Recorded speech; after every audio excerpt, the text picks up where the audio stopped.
कंचन गांव की रहने वाली एक सुंदर लड़की थी। उसके पिता दिनेश चंद आलू, प्याज, खीरा, बैंगन, लौकी, तुरई आदि की सीजन के अनुसार खेती करते थे। उनके खेतों की सब्जी लेने के लिए शहर से थोक व्यापारी सोहनलाल आते थे। एक दिन सोहनलाल नहीं आ पाए। उन्होंने ट्रक ड्राइवर के साथ अपने बेटे सुशांत को भेजा। पापा, ट्रक आ गया, पर लेबर अभी नहीं आए। अरे तो बिटिया, थोड़ी तुम ही मदद कर दो। ठीक है पापा। सुशांत ने जैसे ही कंचन को देखा, वह उसकी सुंदरता देखकर हैरान रह गया और बोला, वाह, so beautiful girl. It's natural beauty without makeup. मैंने अभी तक इतनी सुंदर लड़की नहीं देखी। अब रोज कंचन को देखने के लिए सोहनलाल की जगह सुशांत ही आने लगा। वह कंचन से खूब बातें करता। धीरे धीरे दोनों एक दूसरे से बहुत प्यार करने लगे। एक दिन सुशांत ने अपने पापा सोहनलाल से कहा, अब पापा, मुझे एक लड़की पसंद आ गई है। मैं उससे शादी करना चाहता हूँ। अरे भाई, कौन है वो? दिनेश चंद की बेटी कंचन। भाई, वो लोग अपने लोगों के स्टैंडर्ड के नहीं हैं। इस शादी के बारे में सपने में भी मत सोच लेना। सुशांत की मां लीला ने भी साफ मना कर दिया। इस बात पर सुशांत चिढ़ गया। वह बहुत जिद्दी था। उसने कंचन को राजी कर लिया और दोनों ने कोर्ट मैरिज कर ली। दोनों घर आए। सुनिए जी, अब जो हुआ सो हुआ। हमारा इकलौता बेटा है। अगर हम इसे घर से निकाल देंगे तो यह कहाँ जाएगा? इतने आराम से पला हुआ है। लेकिन बहू को माफ नहीं करेंगे। मौका मिलते ही उसे घर से भगा देंगे। हाँ हाँ, तुम ठीक कहती हो। सब्जी वाले की लड़की हमारी बहू कैसे बन सकती है भला? अरे भाई, उसने हमारे लड़के को अपने प्रेम जाल में फंसा लिया है। इसका उसे दंड मिलना चाहिए। लेकिन ऐसे सुशांत तो भड़क जाएगा ना।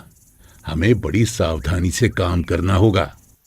उसे इतना टॉर्चर करेंगे कि वो भी याद करेगी कि कहाँ फंस गई। वह उस घड़ी को कोसेगी जब उसने सुशांत से शादी की थी। अपनी करनी का फल उसे ऐसा मिलेगा कि वह यहाँ से निकलने के लिए छटपटाएगी। हाँ। दोनों ने ऊपरी मन से बहू का स्वागत किया। घर में वीनू नाम की एक मेड भी थी। उसने नाश्ता बनाया। नाश्ते की टेबल पर लीला बोली, वीनू, तुमने ये कैसा नाश्ता बनाया है? एकदम बेकार। क्या तुम्हारी तबीयत ठीक नहीं है? पर मालकिन, नाश्ता तो अच्छा बना है। चुप रहो, मैं क्या झूठ बोल रही हूँ? चली जाओ, आज से तुम्हारी छुट्टी। तुम यहाँ काम नहीं करोगी। लीला ने वीनू की छुट्टी कर दी। अब उसकी जगह कंचन नाश्ता और खाना बनाने लगी। लीला ने सोचा था कंचन को ज्यादा काम पड़ेगा तो कंचन लड़ाई झगड़ा करेगी। वह गांव की है, इसलिए अच्छा नाश्ता नहीं बना पाएगी। सुशांत को जब खराब खाना खाने को मिलेगा तो वह कंचन से लड़ाई लड़ेगा। लेकिन यहाँ तो सब कुछ उल्टा हो गया।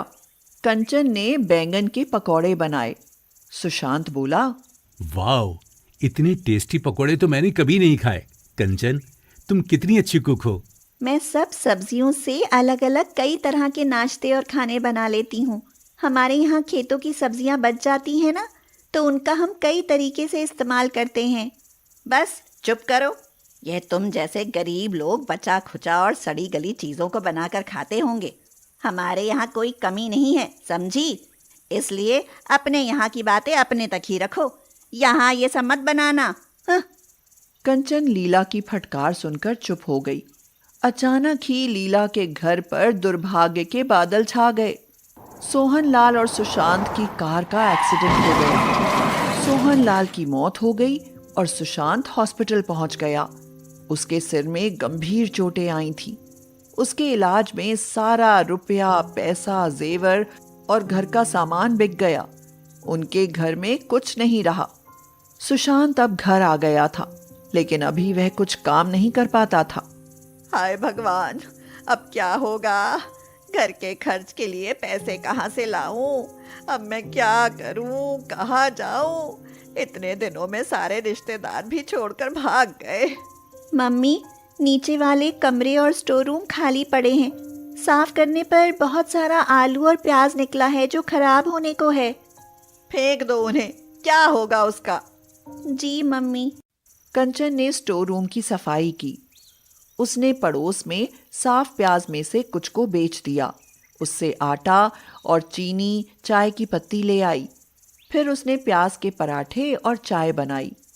लो मम्मी, चाय पी लो और साथ में प्याज के पराठे हैं। तुम कहाँ से लाई हो? मैंने बनाए हैं। मैंने बताया तो था कि हमारे घर में अक्सर प्याज बच जाता था, तो उससे हम लोग टेस्टी पराठे बनाते थे। इतने अच्छे अच्छे मसाले इसमें पड़ते हैं कि उनका स्वाद ही और हो जाता है। खाकर देखिए। कंचन ने सुशांत और लीला को चाय के साथ पराठे खाने के लिए दिए। लीला ने कहा, अरे वाह, ये पराठे खाकर तो मज़ा आ गया। इतने स्वादिष्ट पराठे तो मैंने आज तक नहीं खाए। सुशांत के चेहरे पर भी खुशी दिखाई दे रही थी। कंचन तो हमेशा ही अच्छा खाना बनाती थी मम्मी, आप भी नहीं मानती थी। लीला की आंखों में आंसू आ गए। अब उसे अपने बर्ताव पर बहुत पछतावा हो रहा था। उसने कंचन को अपने गले से लगा लिया और उससे माफी मांगने लगी। बहू, मुझे माफ कर दो। मैंने तुम्हारे साथ गलत बर्ताव किया। शायद इसी बात का बदला भगवान ने मुझे दिया है, जो मुझे यह दुख भोगने पड़ रहे हैं।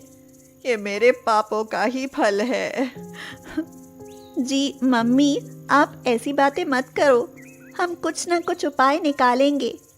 मुझे एक आइडिया आया है मम्मी। अभी तो बहुत सारा प्याज पड़ा हुआ है। क्यों ना हम प्याज के पराठे की दुकान खोल लें? जब आपको पराठा अच्छा लगा है तो शायद और लोगों को भी अच्छा लगेगा। यह बात तो तुमने बहुत अच्छी कही बहू। मैं भी तुम्हारी मदद करूंगी और सुशांत ठीक हो जाएगा तो यह भी काम कर सकता है। इससे कंचन बहुत खुश हो गई। उसने उसी दिन प्याज के पराठे बनाए और बाहर की दुकान में करीने से रख लिए। साथ में उसका बनाया हुआ अचार भी था। उसने पड़ोस में सबको बुलाकर पराठे खिलाए। पड़ोसियों को पराठे इतने पसंद आए कि उन्होंने खुद ही बाहर से लोगों को बुला बुलाकर प्रचार करना शुरू कर दिया और फिर सड़क से आते जाते लोगों को बताया। थोड़ी ही देर में काफी प्रचार हो गया था। कंचन खुश होकर बोली, हमारे काम की शुरुआत तो बहुत अच्छी हुई है मम्मी।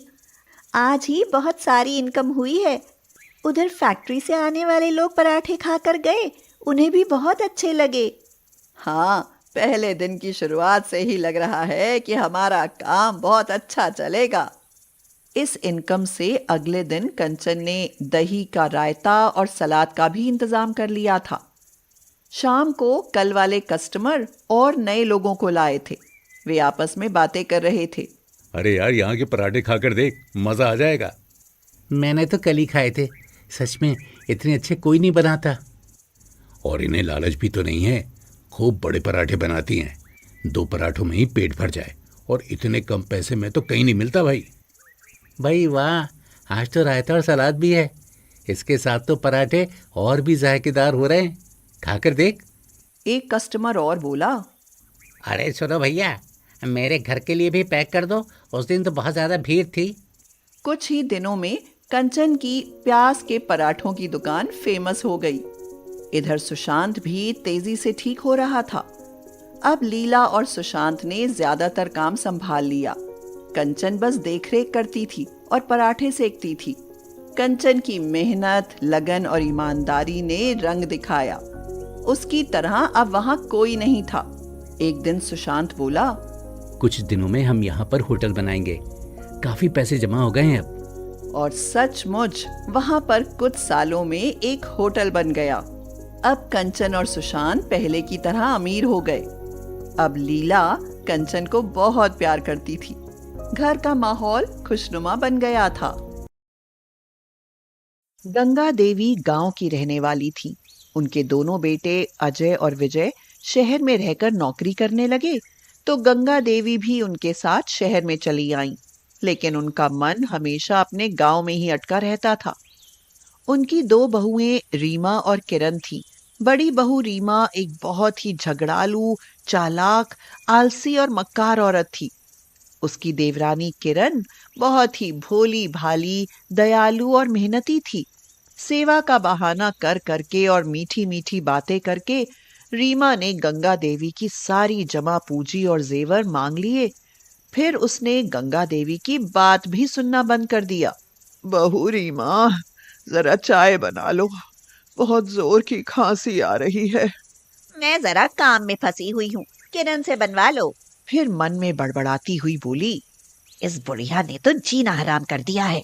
किरण चाय लेकर जाती तो गंगा देवी कहती, बहू किरण, तुम जुग जुग जियो, खूब फूलो फलो। ये रीमा तो मेरा कुछ काम ही नहीं करती। मैंने अपनी सब जमा पूंजी तो इसको दे दी और काम तुमसे करवा रही हूँ। कोई बात नहीं माँ जी, आप मुझे बताया करो। गंगा देवी हमेशा गांव के व्यंजन खाना चाहती थी। उन्होंने रीमा को बुलाकर कहा, बहू, जाने कब से मेरा मन कर रहा है कि सरसों का साग और मक्के की रोटी खाऊं।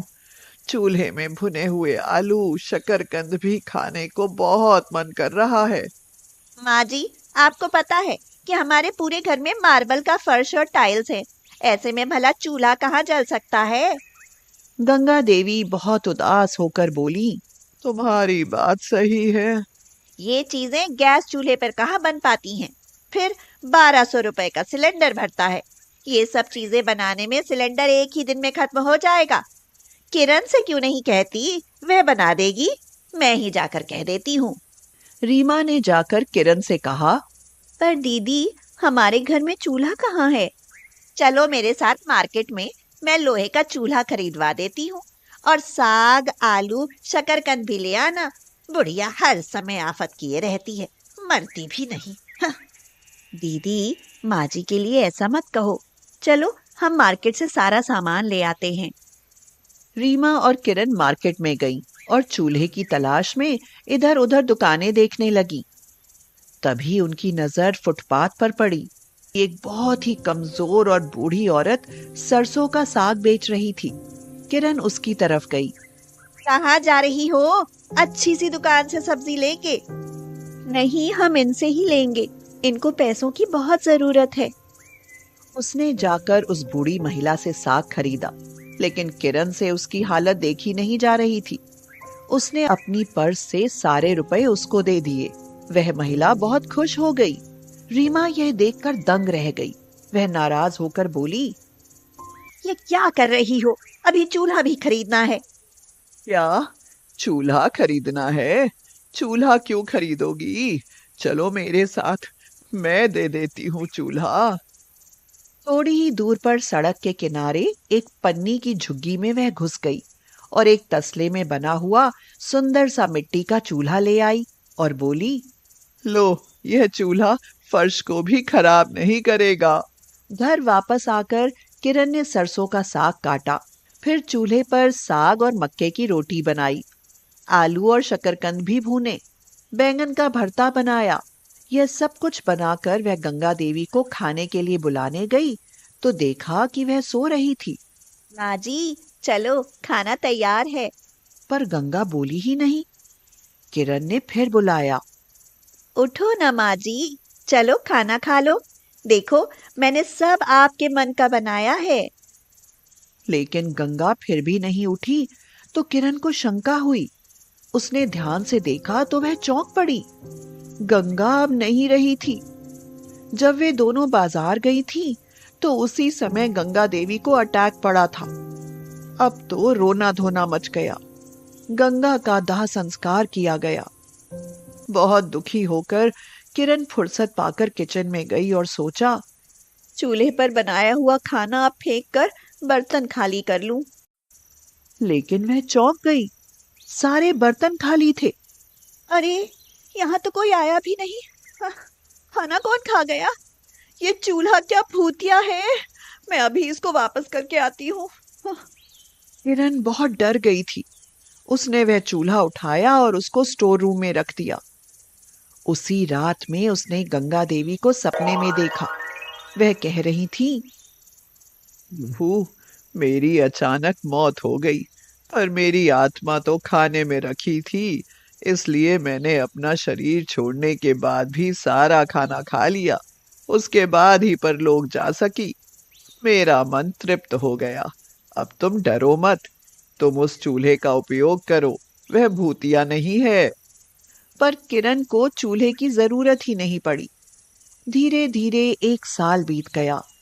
श्राद्ध आ गए थे। किरण ने खूब बड़ी दावत दी। जल्दी के कारण किरण ने स्टोर रूम से आज चूल्हा निकाल लिया। उसने मन में सोचा, सर्दी का मौसम है, थोड़ा आग से हाथ भी सेक लिए जाएंगे और सब्जी भी बन जाएगी। उसने जैसे ही भगोना चूल्हे पर रखा, चूल्हा अपने आप जल उठा और अपने आप ही पूरा भगोना सब्जी से भर गया। ये कैसा जादू है? अब और जांच करके देखती हूँ। उसने खूब बड़ा सा एक भगोना खीर के लिए चढ़ाया। तुरंत ही पूरा भगोना मेवाओं से भरी खीर से भर गया। किरण खुश होकर रीमा से बोली, दीदी देखो, ये कैसा चमत्कार है। अब तो सारी चीजें ये चूल्हा खुद ही बना रहा है। अब तो मेरे मजे हो गए। रीमा ईर्ष्या से जलने लगी। वह कुड़कर बोली, अब तो तुम पूरे शहर को भी खिला सकती हो। किरण उसके व्यंग को नहीं समझी। वह खुश होकर बोली, अब तो मैं चूल्हे पर जिस चीज का नाम लेकर बर्तन चढ़ा दूंगी वह चीज मिलेगी। तो मैं सचमुच बहुत बड़ी दावत करूंगी। उसने अब बहुत ही बड़ी दावत कर डाली। उसने गंगा देवी की पसंद का भोजन बनाया था। किरण को आज फिर से गंगा देवी की आत्मा दिखाई दी, लेकिन वह केवल किरण को ही दिखाई दे रही थी। वह बहुत खुश होकर खाना खाती हुई दिख रही थी। उसके बाद वह किरण को आशीर्वाद देकर गायब हो गई। अब तो रोज ही उस जादुई चूल्हे पर अपने आप ही पकवान पकते थे। किरण रोज ही बहुत से गरीबों को भोजन कराती थी। किरण की पूरे शहर में वाहवाही होने लगी। अब वह बहुत अमीर हो गई थी। वह जादुई चूल्हा देने वाली बूढ़ी माई को नहीं भूली थी। वह उसके पास पहुंचकर बोली, हाँ जी, का दिया हुआ चूल्हा तो जादुई बन गया है, पर मेरी माँ जी तो अचानक ही चली गई। आपको देखकर मुझे उनकी याद आ गई। आप मेरे साथ ही रहिए, आप मेरे लिए बहुत लकी हैं।